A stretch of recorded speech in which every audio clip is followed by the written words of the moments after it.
You are waiting for something. A bus, a microwave, a friend who said, "I'll be there in 5 minutes," which apparently means 23. You reach for your phone. The battery is dead. And within roughly 8 seconds, your brain begins acting like it has been locked in an empty room for 6 years. You check the dead screen again. Maybe electricity has returned through optimism. It has not. You look around. You sigh. You consider reading the ingredients on a ketchup packet. You are bored. Now remove the phone, remove the bus, the microwave, the ketchup packet, and basically every entertainment system invented after fire. Go back 40,000 years. You're sitting beside a shelter while rain turns the landscape into prehistoric soup. The hunting party cannot leave. The food has already been prepared. Someone is repairing the same hide for what feels like the 900th hour. What happens inside your head? Did ancient humans get bored? Or were their lives so dangerous, difficult, and exhausting that boredom simply had no room to exist? The answer is stranger than it sounds, because ancient people probably had more unstructured time than you imagine. But boredom is not really about having nothing to do. It is about wanting to do something meaningful and being unable to find it. And that uncomfortable little feeling may have helped humans explore, invent, tell stories, and occasionally make extremely questionable decisions, long before anyone had a word for it. There is one immediate problem. Boredom does not fossilize. Archaeologists can find bones, hearths, tools, footprints, and sometimes the remains of a meal that went badly. They cannot excavate a sigh. No ancient human left a note saying, "Rain again, spear finished, honestly losing my mind." So we cannot prove that a specific person felt bored on a specific Tuesday 60,000 years ago. What we can do is combine 3 kinds of clues: what boredom is, what human brains are built to do, and how people living in foraging societies divide their time today. Modern hunter-gatherers are not living fossils. Their cultures have histories of their own. But they can show us what human life looks like without factories, offices, or an internet connection strong enough to ruin dinner. First, we need to kill a very persistent myth. Ancient humans were not necessarily working every waking second, just to avoid death. Their lives could be brutal. A failed hunt mattered. An injury could become fatal. Food availability changed with the season, and predators did not respect personal boundaries. But survival work often came in bursts.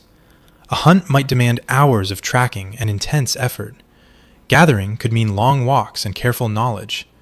Then, the food arrived. Tools were repaired. Children were watched. Bodies rested. And people spent time together. Studies of living foraging communities show camps as places of constant social activity. Food preparation, childcare, tool maintenance, conversation, play, resting, visiting, and sharing. That is not the same as sitting motionless in an empty cave, waiting for history to begin. The group itself was entertainment: news network, school, comedy club, and neighborhood dispute forum. And once humans controlled fire, the day gained an extension. Research among Jew/Hawansi communities in southern Africa found a striking difference between conversation in daylight and conversation around fires at night. Daytime talk tended to stay close to practical matters: food, plans, problems, the things that had to be handled while people were working. At night, talk moved elsewhere. People told stories. They spoke about distant people and unseen worlds. They sang, danced, joked, and carried knowledge beyond the immediate moment.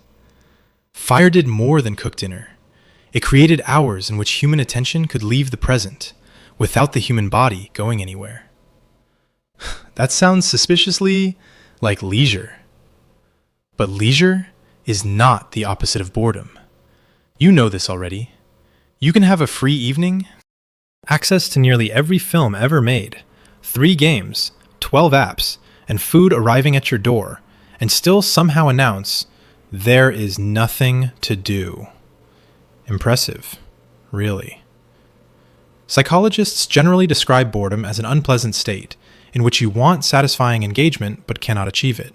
You may be understimulated. The task may feel meaningless. Your attention may refuse to stay where you put it. The important point is that boredom can appear while you are doing nothing, but it can also appear while you are extremely busy.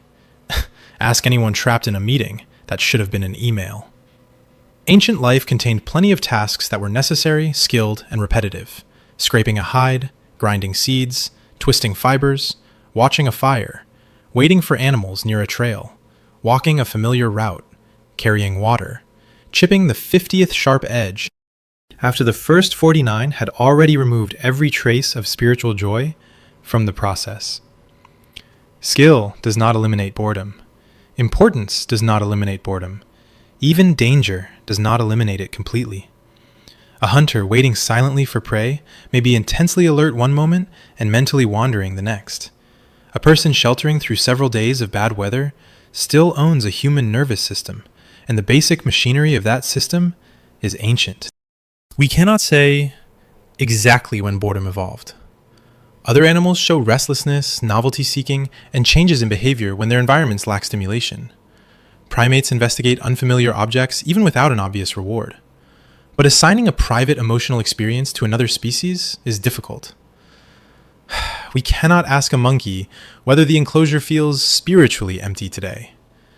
Still, the ingredients behind boredom run deep. Attention is limited. Brains compare possible rewards. Humans notice when an activity no longer seems worth the effort. When the current situation provides too little meaning or information, the mind begins searching for an alternative. That search is the important part. Boredom feels useless because it does not tell you exactly what to do. Hunger points toward food. Thirst points toward water. Boredom simply kicks open the door and shouts, "Not this! Find something else." Psychological research suggests that boredom can push people toward novelty and exploration. Not necessarily good novelty, just novelty. When people become bored, they may search for a better activity, let their minds wander, take a risk, start an argument, investigate something new, or press a button they have already been warned will deliver an electric shock. Yes, people in experiments have chosen an unpleasant shock over sitting quietly with their thoughts. The human brain would occasionally rather attack itself than endure an empty calendar. Now imagine that seeking state operating in a prehistoric camp. It does not mean boredom invented tools, art, music, or exploration. That would be a wonderfully neat story and almost impossible to prove. Ancient people made things for many reasons: survival, identity, courtship, ritual, teaching, status, pleasure, and probably reasons we would completely misunderstand. But the archaeological record makes one thing clear. Human minds repeatedly went beyond immediate necessity. People shaped beads, applied pigments, carved patterns, made instruments, decorated bodies, played, and created objects that required time without producing an obvious meal. Tens of thousands of years ago, humans were already investing effort in experiences that existed partly inside shared imagination. They were not machines that switched off whenever the hunt ended. And children make the case even stronger. Across human societies, children play. They copy adults, invent rules, chase each other, manipulate objects, build miniature versions of serious things, and turn almost any available material into a game. A child does not need a toy company. A stick can become an animal, a weapon, a person, and then, after a brief legal dispute with another child, the property of someone else. Play trains physical skills, social negotiation, imagination, and problem solving. It is useful.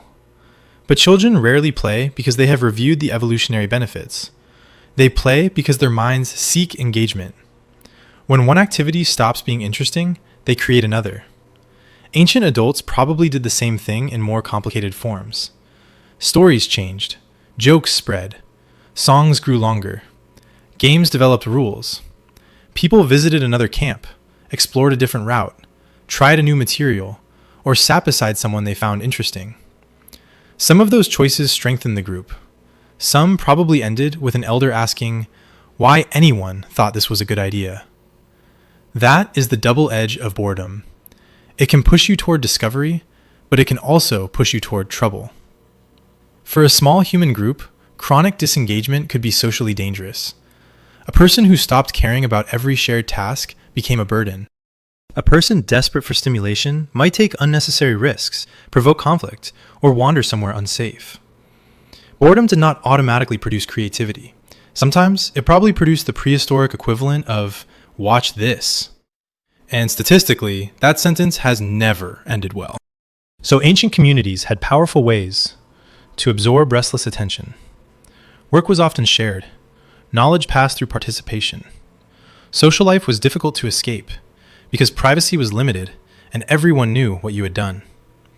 Rituals, storytelling, music, dance, games, gossip, and visiting turned empty time into group time. This may be the biggest difference between their boredom and ours. Ancient people had fewer instant distractions, but they were rarely socially invisible. Their entertainment required participation.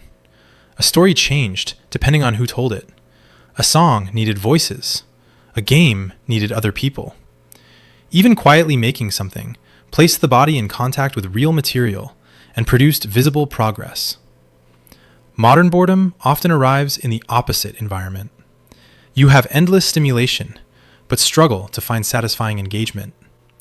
Your attention can change targets every few seconds without committing to any of them. The result is a bizarre situation in which you are almost never unstimulated and yet frequently feel that nothing is holding you.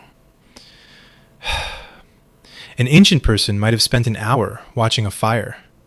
You can abandon 6 videos in 40 seconds. Who is actually more bored? There is another historical twist. The growth of agriculture may have changed the texture of boredom. Farming created reliable food under the right conditions, but it also produced long periods of repetitive labor, weeding, grinding grain, tending fields, processing harvests, and performing similar jobs season after season. Later cities divided work into increasingly specialized roles. Human societies gained more goods, more structure, and many more opportunities to spend an afternoon doing one narrow task until the soul quietly left the body. Boredom was probably not born with farming, but routine may have given it new places to live. So, did ancient humans ever get bored? Almost certainly. They had the attention systems, the desire for meaningful engagement, the repetitive tasks, the waiting, the bad weather, the restless children, and the long evenings required for it. What they lacked was our exact cultural version of boredom. Private, screen-filled, endlessly stimulated, and strangely disconnected. Their boredom probably came less from having no possible activity, and more from being unable to switch away from the activity, place, or people directly in front of them. They could not order novelty. They had to produce it. That may be one reason boredom survives. It is not simply a defect that evolution forgot to remove. It is a signal that your attention is no longer finding enough value in the present situation. The signal can be annoying, reckless, even destructive, but handled well, it pushes the mind outward, toward a different problem, a different person, a different story. A different way of doing the same old thing. Somewhere in prehistory, a human sitting beside a fire probably became tired of hearing the same story. So, someone changed it, added a monster, made the hunter fall over, gave the ending a surprise. The group listened again. We cannot excavate that moment, but we live inside its consequences. The next time your phone dies and your brain immediately declares an emergency, resist for a minute. Look around. Let the discomfort stay long enough to point somewhere. Your ancestors did not defeat boredom. They gave it something to do.